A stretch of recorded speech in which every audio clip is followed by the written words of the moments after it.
$2 billion to our state revenue. All right, so do this. This is one of the two questions that the group asked as required questions. Give us your definition of what Safetynet is under this scenario. All right, so Safetynet means that we have health care for everybody that's affordable for everybody.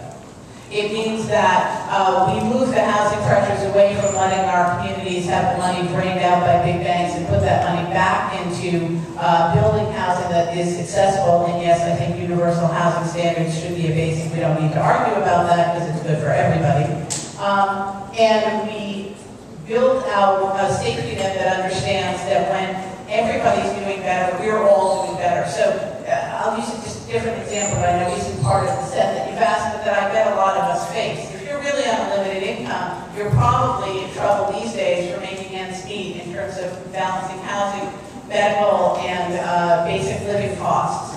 We're seeing a huge spike in hunger in our state. It turns out that we're the state to put a small amount of money, a few $1 million, into hiring the food stamp workers necessary to actually fulfill the food stamp applications that are out there waiting, that we would bring about $380 million, and that's a very conservative estimate, into our state in terms of food stamps. That is federal stimulus. It is the best federal stimulus out there.